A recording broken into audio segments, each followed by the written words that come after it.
हाँ, तो ये जो हम लोग चैप्टर पढ़ रहे हैं उसका नाम है पृष्ठीय क्षेत्रफल और आयतन।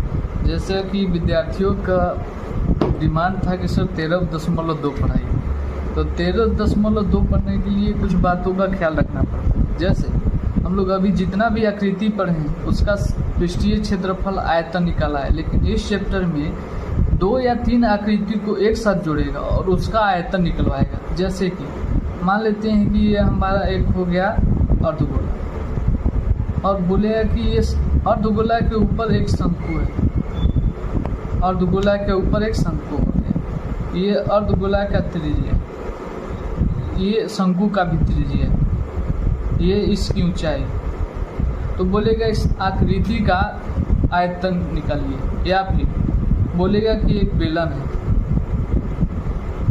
है और इसके दोनों सिरों पर 2 शंकु है, इसका आयतन निकाल। ठीक, तो जैसे जैसे सवाल आएगा वैसे सवाल हम आगे बढ़ते जाएंगे। तो जैसे पहला सवाल बोल रहा है कि एक ठोस एक अर्धगोले पर खड़े शंकु के आकार का है। एक अर्धगोला है, ठीक,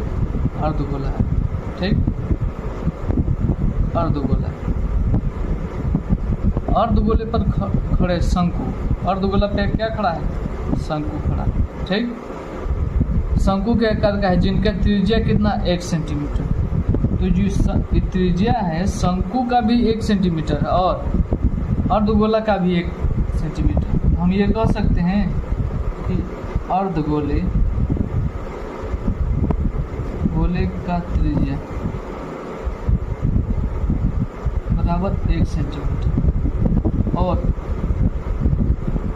शंकु का भी त्रिज्या कितना है? 1 सेंटीमीटर, क्योंकि सवाल में कह रहे हैं कि दोनों का 1 सेंटीमीटर। फिर आगे सवाल को पढ़ते हैं कि शंकु की ऊंचाई उसकी त्रिज्या के बराबर है, यानी जो शंकु का ऊंचाई है उसकी त्रिज्या के बराबर है। तो शंकु की त्रिज्या 1 सेंटीमीटर है तो ऊंचाई भी 1 सेंटीमीटर हो जाएगा। यहाँ से हम लिख सकते हैं शंकु की ऊंचाई कितना? 1 सेंटीमीटर। अब निकालते हैं। अब बोल रहा है कि इस ठोस का आयतन पाई के पदों में ज्ञात कीजिए, यानी ठोस का आयतन।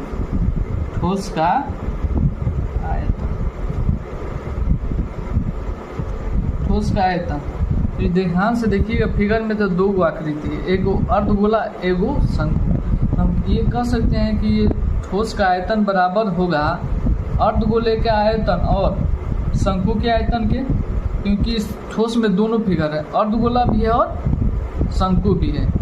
तो ठोस का आयतन बराबर हम लिख सकते हैं अर्धगोले का आयतन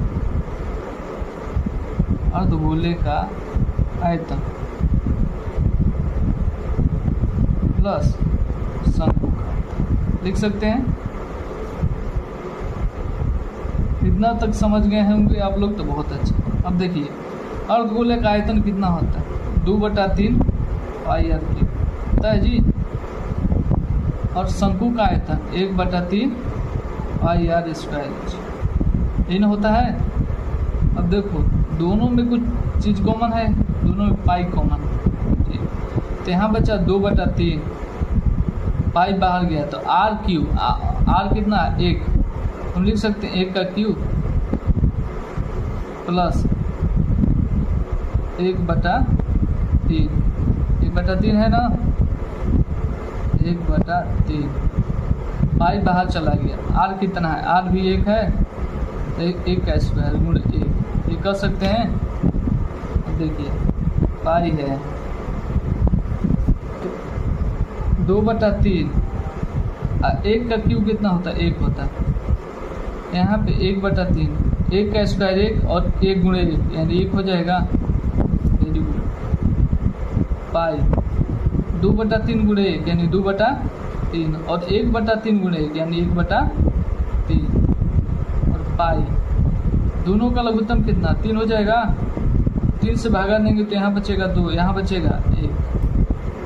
पाई 2 + 1 3, 3/3, 3/3 एक बार में जाएगा यानी हमारा आंसर कितना आएगा पाई, और आयतन होता है कितना सेंटीमीटर क्यूब हो जाएगा। तो पहला सवाल समझ गए लोग, कोई दिक्कत? अब चलते हैं दूसरे सवाल, देख लीजिए, उतारना है तो इसको उतार लीजिएगा। जो आते हैं हम अब दूसरे सवाल पे अपने।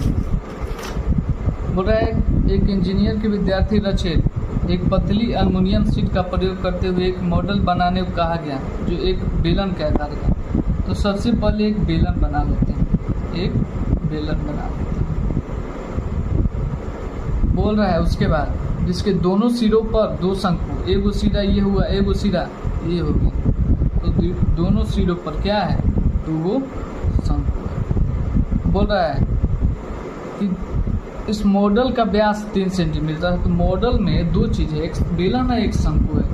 हम ये कह सकते हैं ये इसका है, दोनों का व्यास लगभग बराबर होगा ना, बराबर। तो हम कह सकते हैं कि बेलन का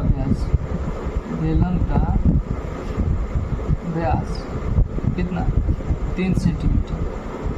तो बेलन का त्रिज्या कितना हो जाएगा, 3/2 हो जाएगा जी। ठीक, उसके बाद बोल रहा है कि शंकु का भी व्यास कितना होगा, 3 सेंटीमीटर होगा। तो शंकु का भी त्रिज्या कितना हो जाएगा, 3/2 सेंटीमीटर हो जाएगा। ठीक, अब आगे कर रहा है कि इसकी लंबाई, यानी जो पूरे मॉडल का लंबाई है कितना, 12 सेंटीमीटर पूरे मॉडल का लंबाई है। इस मॉडल में शंकु का भी लंबाई आएगा और बेलन का भी लंबाई आएगा।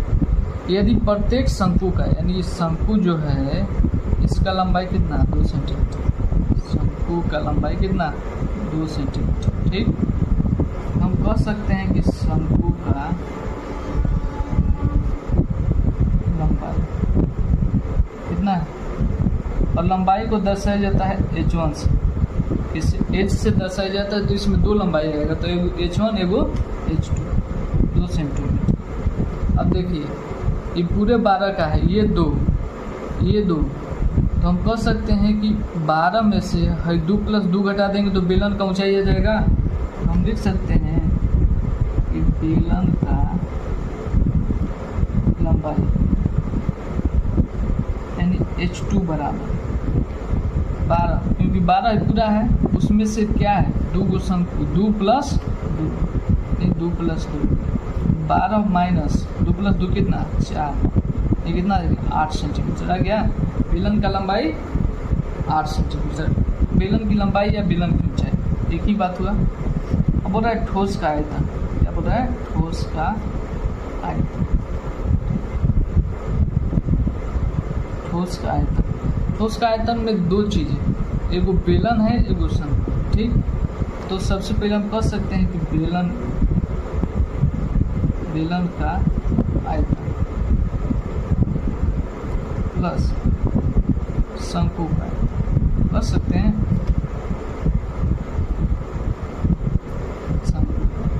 लेकिन ध्यान से देखने पे पता चल रहा है कि एगो शंकु यहाँ है, एगो शंकु यहाँ नहीं। हम कह सकते हैं शंकु का आयतन 2 है, कह सकते हैं ना। तो बेलन का आयतन कितना होता है, बेलन का आयतन होता है πr²। ठीक, πr², r दोनों का बराबर है, 3/2 आए हैं तो r उतना ही ले लेंगे। और इसका बेलन का लंबाई हम क्या माने, h2 माने हैं, बेलन का लंबाई h2। ठीक, प्लस शंकु, यानी 2 शंकु है, 2 का गुणा कर दिए हम। शंकु ऊंचाई कितना, 1/3 पाई, r बराबर है, r बराबर है, ऊंचाई इसका कितना है, h1 है, h1। ठीक, देखो दोनों में दो चीज़ कॉमन है, एगो पाई यहाँ भी है, पाई यहाँ भी, r² यहाँ भी, r² यहाँ भी। तो पाई बाहर ले लिए, r² भी बराबर बाहर लेते हैं, क्या बचा, h2 बचा।